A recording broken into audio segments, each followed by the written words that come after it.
This is Kenny Loggins, and you're listening to Jazz Is Not What You Think.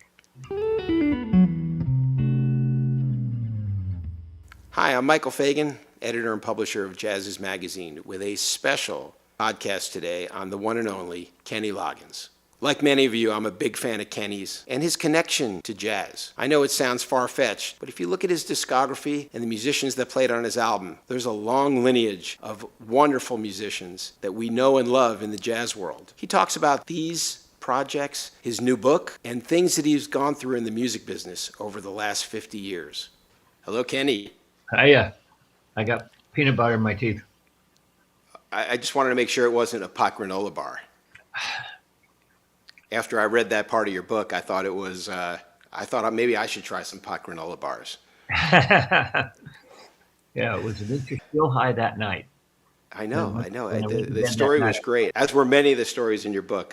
To me, still all right. Obviously, you intended it to be a memoir, something very special, very personal, that you wanted to do for your fans, but it was pretty clear to me when I got to the end of the book, and I don't want to be a spoiler here, that you did it a lot for your kids, you know, Crosby, Cody, Bella, Lucas, and Hannah, and also their kids and their kids' kids. And it'll be something that the family will want to read for generations. I know I enjoyed it, and this is the first time we're ever meeting, so I know they're going to enjoy it. And to me, it was, and you could talk about this a little bit maybe, it was about the real Kenneth Clark Loggins. It wasn't all about Kenny Loggins, the superstar. Well, yeah, I think that was the point, was, there's one thing for my kids who believe they already know me anyway. But for my grandkids who are going to ask them, what was Grandpa like? And they're all going to have different opinions. So I guess maybe this helps solidify that answer. And hopefully they'll have good shit to say about me. I'm sure they will. So at the risk of sounding like the guy who comes up to you after a show and says, "Hey, Kenny, remember we met during a snowstorm in the supermarket in the cheese aisle?" We do have a little bit of a connection, and that is back in the early 90s, Jazziz was 10 years old. We had a long relationship with Sony, who they're the reason why Jazziz came with a CD inside. They wanted to launch this special technology that included a CD because they thought jazz fans would be the early adopters, and we included a CD in the magazine, and that became our model. But about 10 years later, I had my first child, and I decided I want to launch a magazine that deals with kids' entertainment. And the people at Sony got really excited, and they say, "Oh, you need to talk to this person at this division called Sony Wonder, Becky Mancuso." Right. And I said, "Oh, okay, that sounds interesting." And of course, because of Becky, you were featured in one of the first issues of what was called Play magazine with your son. I think it was it Luke? It had to be Luke. He was about, where's the bottom hand? There. He was about big. And that Play magazine, we were kind of doing the same thing in a little bit different track, and that is, you were launching a genre in a category, and you even talked about this in the book, that didn't yet exist. And we were launching a magazine for a category that didn't yet exist. And yet it became one of your most successful albums. Yeah. When I wrote Unimaginable Life, I predicted that Return to Pooh Corner would become the biggest record of my career because it's timeless. You know, it just keeps going around. Parents give it to other new parents, grandparents, of course, mom and dad will give it to their kids when they have a baby.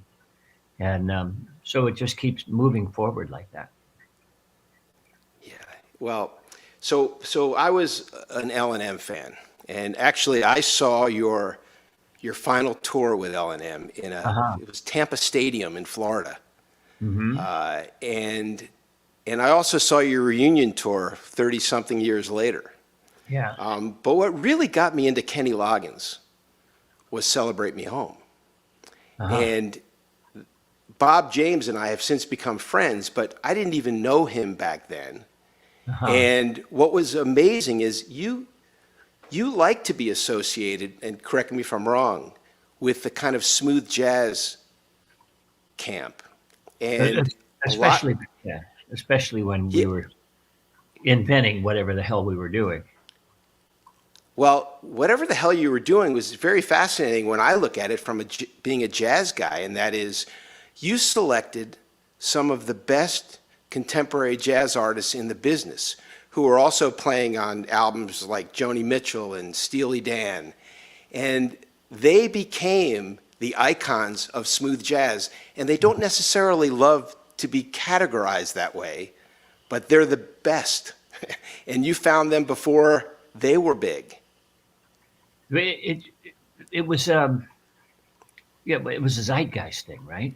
There was something going around that, I mean, I discovered Bob James from Westchester Lady, was one of his cuts, before Taxi.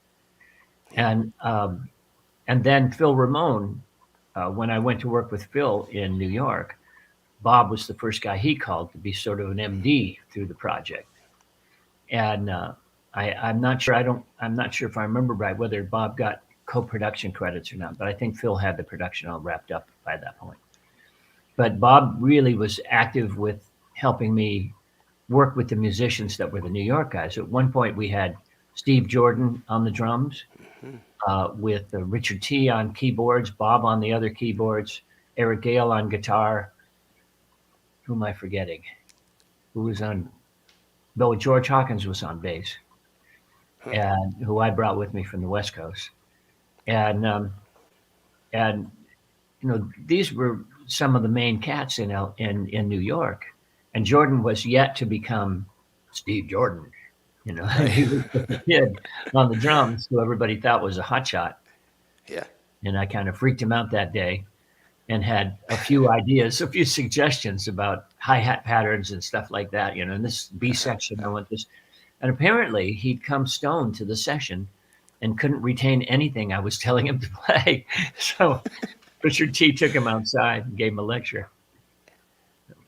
And those guys wound up on Bob's big albums, Touchdown, and those that came, you know, for the next, remember Bob was titling those albums based on the alphabet. There was Bob James 1, 2, 3, 4, then Nickel, then Touchdown for 6 points, then Lucky 7, and Richard T and Eric Gale, they were on all those projects. All the time, yeah. He loved to work with those guys, so he very much brought them in and turned me on to them. And then when we went west, Harvey Mason was on drums. Yeah. And Harvey was one of the jazz stalwarts of the West Coast. And so Harvey was on your albums. Nathan East has been on your albums. Bob has been on your albums. And Lee Ritenour was on Celebrate Me Home. Lee and I became business partners and started a label in the Verve Group in the 90s. Oh, wow. Shows you what a connected little world we live in. It's a small world. And, you know, Sanborn, I finally got to use Sanborn.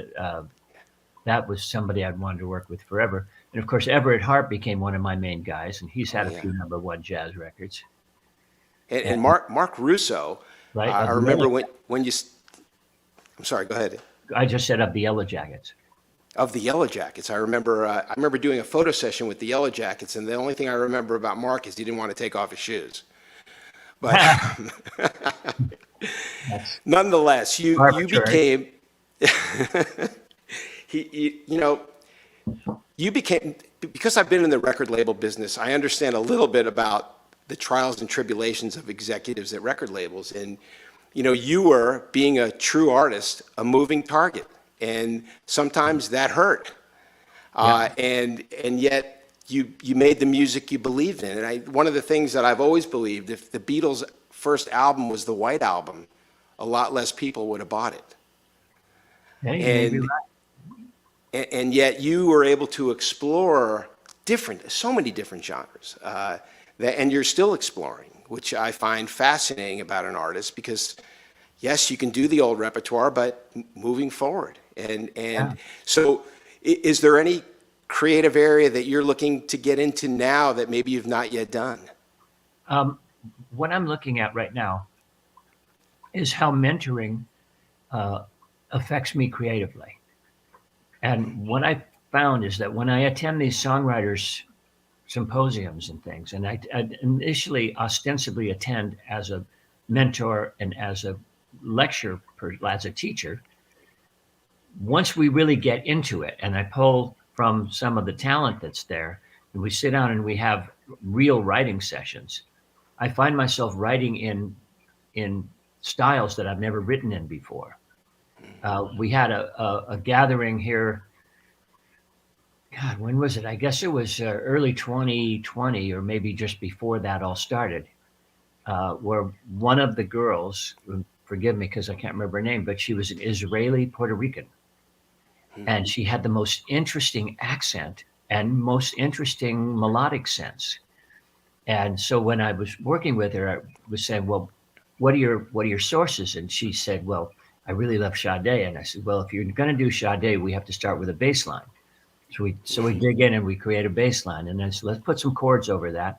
And I'm working with, in those writing groups, they assign a producer, like a kid who's got Pro Tools and a pretty nifty computer. And so while we're writing ideas, he's recording everything, putting in drum grooves, putting in different accents. And so the writing process is a really different process for me now. It's much quicker. It's condensed. You're going with your instincts really fast. And I wrote in a style that was completely different from anything I've done before. And I really loved it. And I've done that a few times now. And I find myself being drawn into sort of a neo soul direction, which kind of makes sense if you think of where the 80s and the smooth jazz thing we were doing has evolved to where soul has evolved to. It's pretty interesting. Anyway, it's fun to have that be a catalyst for creativity. And so I come in as an old hand. They accept the fact that I have old ways of thinking, like overdubs and, song form, verse, bridge, chorus. And isn't that cute? and then we go from there, and it's really fun to work with people who are open to the old ways, but I'm not stuck in that either. Well, that's great. So is this artist that you're talking about, this singer, a project coming out anytime soon? No, she was just exploring her writing and thinking about what direction she wants to go in. I wrote her name down. I've got it in my files, but I haven't really explored it. But the reason I brought it up was because you talk about changing and evolving and moving with the creativity. That's where I think that the point is, that's where the fun is. So for me, and what I tell my kids is, go where the fun is. Just keep letting that thing lead you. You mentioned you emphasize that in the book, and at the end of the book, you talk about that. If you don't mind, let me go back to the very early beginning. I thought, and I think a lot of people thought, that you left L&M to become a rock star. But after reading your book, it's clear that that was not the case. And it's almost like, I don't want to say the accidental rock star, but you were in a situation where you had all this creativity that was being, as much music as you put out with L&M, you're kind of being held back because Jimmy liked running it the way he liked running it. Would that be accurate? That's fair. And, Jimmy wouldn't argue with that. He likes to be in control. And that was my agreement when I first went into L&M is, teach me what you've got. I'm here to learn. And he did it. He was true to his word.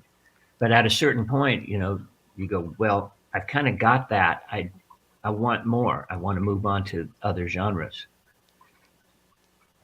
Yeah, and there was something you said in the book too about, and even as it related to Julia, once the guru in you, once you become the guru from the teacher, you're moving on. You have no choice. Yeah. That it seems like all the significant relationships of my life have been teacher-student. When I looked at even my first marriage with Eva she was raised in Beverly Hills. And I had never had money. My family had never had money. And I was attracted to the way she liked to spend it. Today's episode of Jazz Is Not What You Think is brought to you by the Jazziz Vinyl Club. The Jazziz LPs are 180-gram color virgin vinyl, and they're sent to you every quarter. They're curated by our editors, selecting some of the best music out today. Go to jazziz.com, click on Join Vinyl Club, and start your membership to the Vinyl Club today. You'll be glad you did. Since you've been known to be the movie soundtrack hit maker, any plans to do that? Obviously, with Top Gun being the greatest movie of all time right now, there may be interest as everyone sees the movie and hears this song. Maybe some people for the first time, although I doubt a song like that was that popular. No one's heard it before. Yeah. Any songs on the horizon for movies? I'm open to the idea, but that requires quite a team. You know, you've got to have a movie, and the director's got to agree with the idea. And then they've got to think, instead of thinking for, let's get a brand new act that nobody's heard of for $1.98, they want to think of using an established writer. So all those things are out of my control. But yep. I'm totally open to the idea. I love the challenge. Yeah, and I've gone back and listened to virtually all your albums. And one of the things that struck me that you talk about in the book, you're a generous man. I mean, I know a lot of artists who have recorded songs that weren't as generous with the credits as you have been over the years. When someone writes a song with you, had some small part in a song, the fact that you've included them on the business side of it is rare. Yeah. How do you deal with that now that you've recorded and written so many songs? Well, if I choose to include someone as a writer, I just do it, and then let the lawyers figure it out. And that the most convoluted version of that is when I jumped in on Danger Zone, which Giorgio had already essentially written along with Tom Whitlock, and then when I went into the session with Tom to just get a sense of the song, I felt that it was too repetitive, and so I started changing chords, adding lyrics, messing with the bridge a little more, making it a fuller song. It was really basically Highway to the Danger Zone over and over and over again, which may have been just fine, but I had to throw my 2 cents in. But not for Kenny Loggins. No, well, originally the idea was, I talked to Giorgio, and I said, yeah, I have participated somewhat in this song. How do you want to handle it? And he said, well, I can't bring you in as a full collaborator because we're trying to get this particular Academy Award nomination, and it has to be the same exact writers on every song. And you have to have, I think it was 5 songs in the movie that had those same 2 writers. And he said, if I add your name to Danger Zone will not qualify as one of the songs. So I said, well, let's work it out as a publishing thing. So we had it figured out as a publishing thing. And then when he sold his publishing company, it all got scattered. Something wrong happened. And suddenly I wasn't included in any of it. And my business people did not notice that for like 13 years. So there was 13 years of income that was just ignored. And then finally, when I started assessing my publishing and thinking, well, maybe it's time to sell the publishing. And I said, what if I got on Danger Zone? They said, well, you don't have anything on it. It's like, no. And so we had to go back retroactively based on a statute of limitations and try to pick up what was left off. But so that was the most mucked up of my collaborations. But and then the other controversial one is obviously it's coming back in the news again is with Garth Brooks. It's coming back in the news just because I've seen it. I think it is because I think actually they quoted your book. I went through legal deeply before we included that section in the book, and so it's all by Hoyle. So we'll see where that goes. Yeah. So the other thing many things that I enjoyed about your book, but the one thing that I will never forget is you're saying that in the 50s you're old, in the 60s you're cool, and in the 70s you're an icon. And I ran that by one of my kids, and they were like, well, Dad, you're almost 70. I said, well, No, you couldn't. I don't even know if I got the first two right. But but it's interesting, and as a legacy act, if you would, do you feel like you're in a position now where maybe you can explore more than ever? Because to be in business, you go back on the road and do famous Kenny Loggins and Messina's tunes, and people show up. Yeah, but I'm not sure I understand the question. So not many people have the luxury of they can explore a bunch of new avenues, new music, because they know to make a living, to pay your bills, you can go back on the road and do the legacy thing. Right. But in the meantime, you can do things that other people can't take chances on because they don't have that to fall back on. I think that's an illusion. I think that Okay. to not take a chance is the problem. If you think you can't take a chance, you've already boxed yourself in. If there's something that's pulling on you, if there's something that's calling to you, if you think, God, I wish I could write with so-and-so, or I wish I could move into this different kind of genre, you should probably give it a try. Because again, that's where the juice is. That's what excites you artistically. You're probably going to do better with that than with staying in a form that maybe you don't feel as excited about as you initially did. So that's my advice to whomever, particularly my kids. Yeah, I think there was another great quote in the book, and I like quoting you because I wrote a bunch of them down. Doing nothing can be worse than doing the wrong thing. What was I that? don't know if you remember writing that, but that's pretty prolific. Thank you. What was that in context with? Do you remember? I think it had to do with taking chances. Yeah. The fact that you took chances, whether it was Unimaginable Life, whether it was children's music, whether it was creating this new category of music. Yeah, you're being on the administration side of things.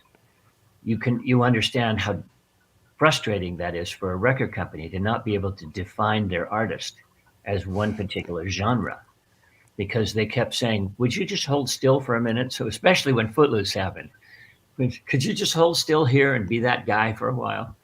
And next thing I made was Vox Humana, which was like more of a smooth jazz record again. Yeah. Yeah.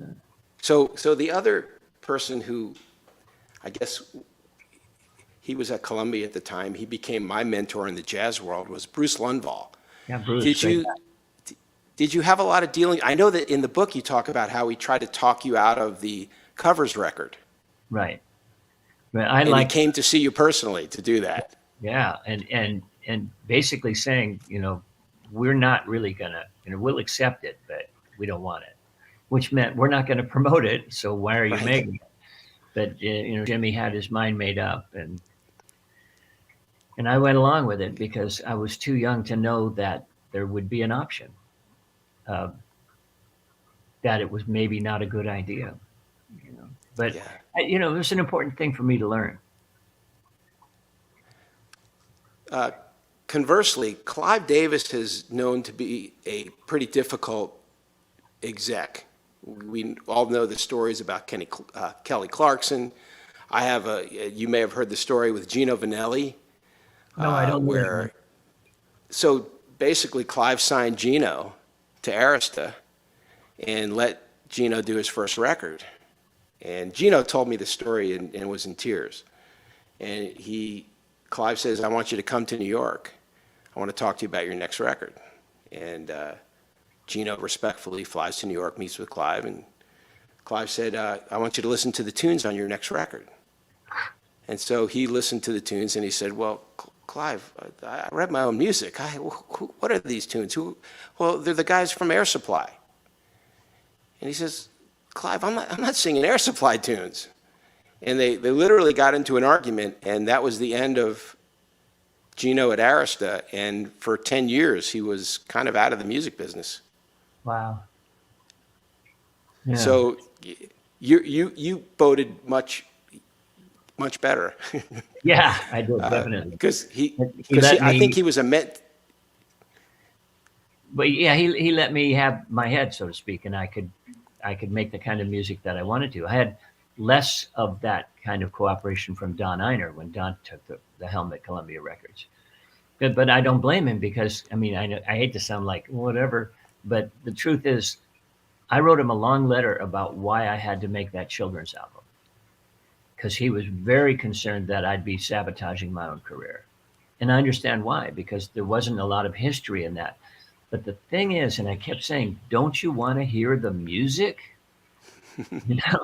You have an opinion about what I'm making and you haven't heard any of it yet. And he was like, I don't want to hear about it.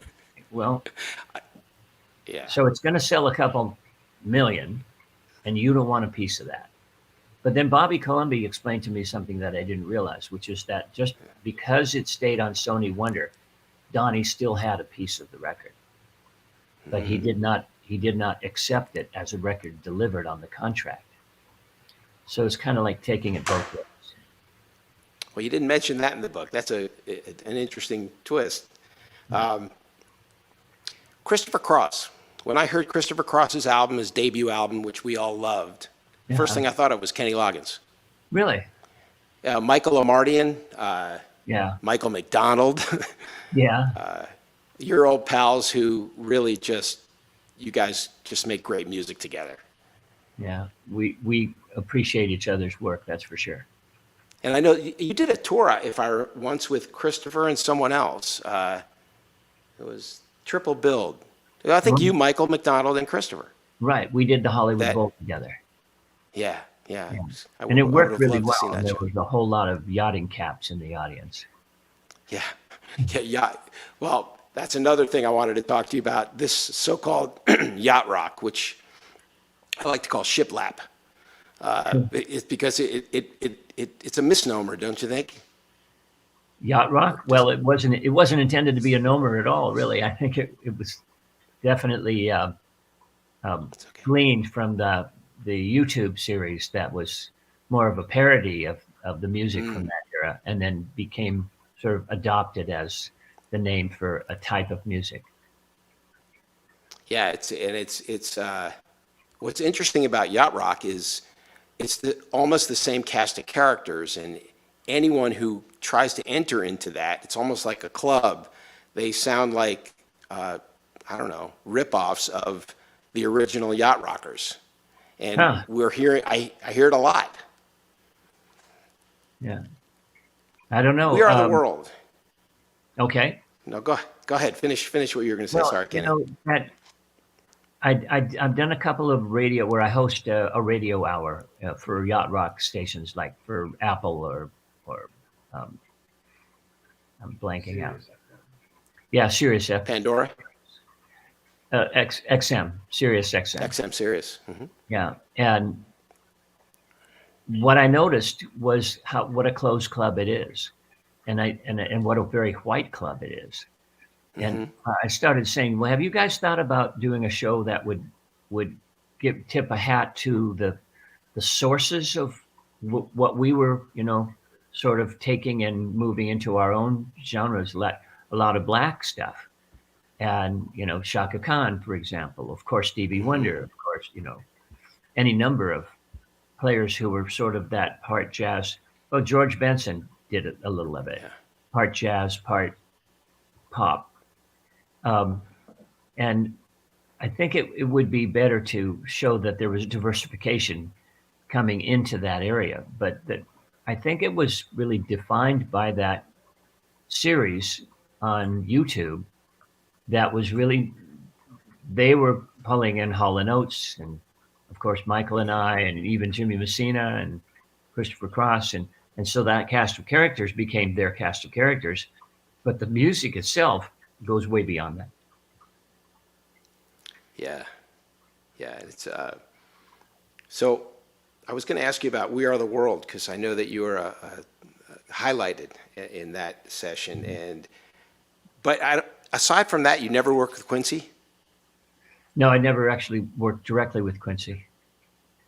Yeah, because he is, for me, he was a mentor of mine. He was very helpful in my early days in the music business, and I know he's been a mentor for many. But the story you tell about We Are the World, which I will not do a spoiler here, is also really great.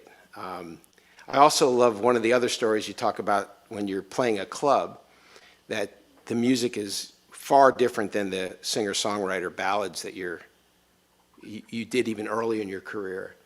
And there were two women up in front of the stage, seemingly getting and grooving into the music, saying, "Get down, get down." But you didn't realize until the end, they were actually saying, "Please get down off the stage." Get off the stage. Well, I'm still not sure which way it was, but it makes it better story. Keep it up in the air. When I think about that and what my memory was, I got the feeling that they were into it. Yeah. And I'm pretty good at reading an audience, even though I was new at it back then. Yeah. You talk a lot about pain. Generational pain was one of the phrases that you used, and how you overcame that. And in fact, spiritually, you talk about how during a solar eclipse, you had kind of an epiphany. The other thing that's somewhat related is how we're all connected. Tell us a little bit about that, because I found that, that personal side of you, that spiritual side of you, some of the most fascinating parts of the book. Oh, thank you. I talked a lot to Jason, my co-writer, about that, how much to put in that. And I felt that it was really important that I also share those parts of myself, because it's a more complete picture of the human being. That the solar eclipse moment was not really, and I'm careful not to blame the shift in my consciousness on the solar eclipse, but it is an interesting coincidence. And that I had an epiphany during that time. I was healing from being addicted to benzodiazepines, Xanax in particular, and it was very difficult to get off of it. And the people at the hospital had described it as the enemy or the devil, that the addiction, will come and try and get you, which is kind of one way of looking at an addiction. I don't think it's a very healthy way to look at it, because what changed for me was when I was meditating during that solar eclipse, that I began to see that it was really just that part of me, that part of my brain that was addicted to this substance. And if I treated it as an ally and thought of it as a sick child of my own, it would be easier to deal with it. And in the process of meditating and talking to my brain as if it was a sick child, I got the sense that I could recruit it as an ally instead of constantly going, "I want my drug, I want my drug." It's like, no, we're not going to do that, but we're going to get well. And it changed everything. Well, it's interesting that you say that, and I don't want to get too personal on myself, but I have a daughter who has been suffering from an autoimmune disease that affects the brain. And I can't tell you how absolutely right on you are about that, and that we don't understand the brain. We think we do as people and as neuroscientists and physicians, but there's so much that we don't know, that we have so much more control over than we think we have. And that really struck a chord with me, because I know that I experienced that firsthand. And I think that people are beginning to see that now. And even in your discussions about health and colonics and this thing called the gut-brain axis that really people are just starting to understand about, there's this connectivity, again, that you continue to talk about in the book. That is something that is so important to understand, and the more we understand it, I think the better off we'll be. Yeah, I have to agree with you, because it's really our illusion of disconnection that's causing so much pain in the world. And I think that mankind is on the precipice of either a change in consciousness or demise, and something's got to give. And so I think the reason why I've been getting so much information about the connection of mankind with the planet, not just with each other, which is a huge leap of faith right there, but to get that we're all connected as part of a life force. And that's what you were talking about with your daughter, is exactly that thing. It's that awareness that there's a life force that's running through us and connecting us all. And it has to be acknowledged and honored so that we can grow and, evolve. Yeah. So I have this theory. I'll run it by you since you can say I'm crazy. That's okay. I don't. Everyone talks about how the ocean is healing. Why is the ocean healing? So most of our Earth is ocean. And the ocean is salt and living things, trillions and trillions of living things. And in fact, if we're all connected, the best conductor of electricity is actually water, especially salt water. Yeah. And maybe that's some form of connectivity that we just haven't yet come to understand. We've been abusing it for so long. We think of it as a garbage disposal. Right. And it's far from that. It's the source of life. So, we've got a lot of learning to do. A lot. Well, Kenny Loggins, the music innovator, so many genres: smooth jazz, children's music, movie music, yacht rock. Still All Right, your new book. I mean, I can't even tell you how much I loved it. It was just, I couldn't stop reading it. Well, thank you. And it's not that you're just all right. Your memoirs teach us a lot about life, faith, hope, without preaching. And that in the end, what I love about it is we're going to be all right. And your songs, like your book, cover a lot of ground on issues that we deal with as humans. And like the French promoter you mentioned in the book, I think it was a French promoter, said, "You're not only a legend, you're a myth." Thank you, Kenny. Bye-bye. Bye.